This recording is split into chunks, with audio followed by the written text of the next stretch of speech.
के दंगे की बात कर लेता हूँ। 2013 के दंगे के बाद पूरी की पूरी सियासत आपने देखा होगा, मुजफ्फरनगर से निकल कर पूरे यूपी में आग फैली थी।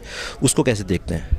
2013 की दंगों की आपने देखा, 2014 में जो लोकसभा चुनाव तो मोदी लहर आई, तो इन दंगों का असर उन वोट लहर पर पड़ा और संजीव बालियान जो है 5 लाख वोटों से जीते।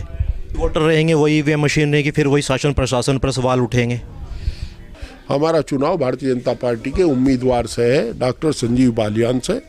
ये संजीव बालियान बनाम हरिंदर मलिक चुनाव है, हरिंदर मलिक बनाम संजीव बालियान चुनाव है। इसमें राष्ट्रीय लोकदल कहीं नहीं है। और मुसलमान वोटर तो कहते हैं कि 2022 में जिस प्रकार अखिलेश जी को छकवा वोट दिया, भरपूर वोट दिया, तो भी सरकार नहीं बना पाई 2022 में। पश्चिम उत्तर प्रदेश का एक ऐसा शहर जहां के गुड़ की मिठास पूरे देश विदेश में जानी जाती है। जी, हम बात कर रहे हैं मुजफ्फरनगर की, जहां के गुड़ की मिठास तमाम अन्य राज्यों में जानी जाती है। मगर बात यह है कि आगामी 2024 लोकसभा चुनाव की मिठाई इस बार किस पार्टी में जाने जा रही है। और इस वक्त मुजफ्फरनगर के अंदर मौजूद समाजवादी गठबंधन प्रत्याशी हरिंदर मलिक मेरे साथ मौजूद है बातचीत करने के लिए। सर, आपका स्वागत करते हैं KKG न्यूज़ पर। धन्यवाद।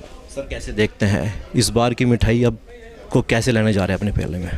देखिए, ये चुनाव की मिठाई हम ये देख रहे हैं कि अब के समाजवादी साथी मिठाई बांटेंगे और यही खावेंगे।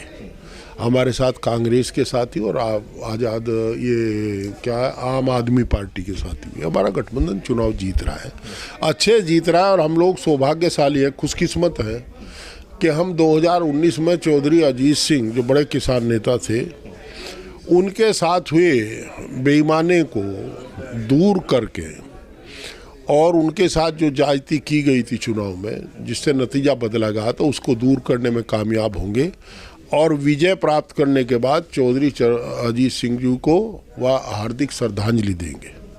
2013 के दंगे की बात कर लेता हूँ। 2013 के दंगे के बाद पूरी की पूरी सियासत आपने देखा होगा, मुजफ्फरनगर से निकल कर पूरे यूपी में आग फैली थी। उसको कैसे देखते हैं? 2013 के दंगे में लोगों को ठगा गया, छला गया, लड़ा गया, मरवा गया। आप आज तक किसी का, ये बहुत लंबी चौड़ी बात कर रहे थे, हम ये करेंगे हम ये करेंगे, ना तो किसी का मुकदमा वापस हुआ और ना ही किसी को वो हुआ। और एक वैमनस्य जो बढ़ाता, वो आज चौधरी अजीत सिंह हम लोगों के बीच नहीं है। चौधरी अजीत सिंह जी ने और टिकैत परिवार ने मिलकर के हम लोगों का साथ दिया इस बात के लिए कि वो जो दंगे का जहर था उसको हम लोग दूर करने में कामयाब रहे। इसमें मुझे कहने में कोई संकोच नहीं कि चौधरी अजीत सिंह जी ने अपने जीवन के आखिरी पूरा समय भाईचारा बनाने में लगाया।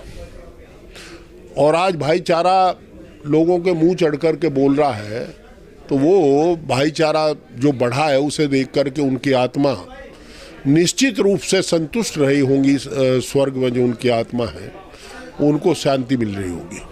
2013 की दंगों की आपने देखा, 2014 में जो लोकसभा चुनाव तो मोदी लहर आई, तो इन दंगों का असर उन वोट लहर पर पड़ा और संजीव बालियान जो है 5 लाख वोटों से जीते।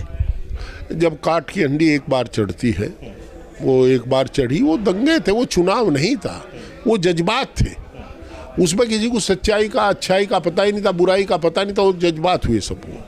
2019 को कैसे देखते हैं? फिर दोबारा सांसद बने। 2019 में मैंने बताना कि अगर निष्पक्ष चुनाव होता, देखो 4 बजे से लेकर के 6 बजे तक फर्जी वोटिंग किया गया।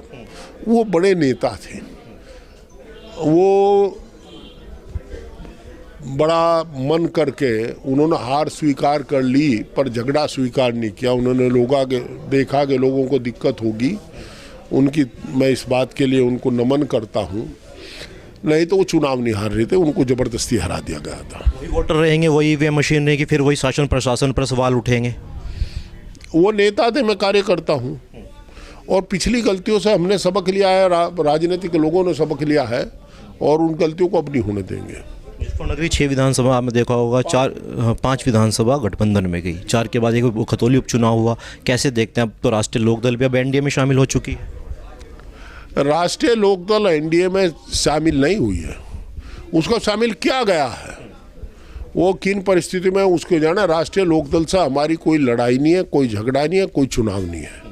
हमारा चुनाव भारतीय जनता पार्टी के उम्मीदवार से है, डॉक्टर संजीव बालियान से। ये संजीव बालियान बनाम हरिंदर मलिक चुनाव है, हरिंदर मलिक बनाम संजीव बालियान चुनाव है। इसमें राष्ट्रीय लोकदल कहीं नहीं है। बीजेपी ने नारा दे दिया कि इस बार 400 पार, कैसे रोक पाएंगे इस नारे को? मैं क्या नारा, मैं तो केवल मुजफ्फरनगर रोकने का प्रयास करूंगा और मुजफ्फरनगर लोगों से अनुरोध करूंगा कि अपना सम्मान और स्वाभिमान बचाने के लिए वर्तमान जो कैंडिडेट है उसको हराने का काम करे। 10 साल में जो लोगों पर अत्याचार जुल्म ज्यादती हुई है, झूठे मुकदमे लगे हैं, प्रधानों को उत्पीड़ित किया गया है, जिला पंचायत से लेकर के लोकल बॉडीज तक सब जगह हस्तक्षेप किया गया है। नगर पालिका जो निर्वाचित है उनमें भी लिस्ट अपनी भेज देते हैं। उनको रोकने के लिए, सम्मान बचाने के लिए कोऑपरेटिव में सबके पर्चे खारिज कर दिए गए, लोकल बॉडीज में पर्चे खारिज किए गए, ब्लॉक प्रमुखी में। इन सब का बदला लेने के लिए जो जमीरदार लोग हैं वो हमारे साथ रहेंगे। मुजफ्फरनगर लोकसभा में मुस्लिम बाहुल्य क्षेत्र कहा जाता है।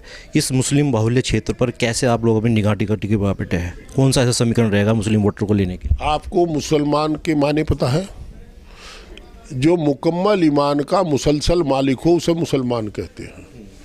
और मैं मुतमईन हूँ कि जो कैंडिडेट चुनाव में है उन सब में मेरा ईमान भी मुकम्मल है और मुसलसल भी है, तो मेरे साथ रहेंगे। और मुसलमान वोटर तो कहते हैं कि 2022 में जिस प्रकार अखिलेश जी को छकवा वोट दिया, भरपूर वोट दिया, तो भी सरकार नहीं बना पाई 2022 में। आपको कह रहे होंगे, हमें तो कहा नहीं। हमें तो ये पता कि चरतावल में उन्होंने साइकिल एक लड़ी थी, यहाँ वह जिता दी थी साइकिल। और चरतावल में जीतने के बाद आज जो आदमी मुसलमान के नाम से नफरत करता था वही कैंडिडेट आज दर दर घूम रहा है, मुसलमान की देहली पर दस्तक दे रहा है। दर पे दस्तक नहीं, देहली पे दस्तक दे रहा है। ये चरतावल के लोगों का करामाती, उनको मैं सलाम करता हूँ, उनको नमन करता हूँ। उनके हौसले ने जो नतीजा दिया और वह साइकिल जिताई, पंकज मलिक जिता, उसका नतीजा आज है कि आज मुसलमान की वोट की ज़रूरत इन्हें भी महसूस होने लगी।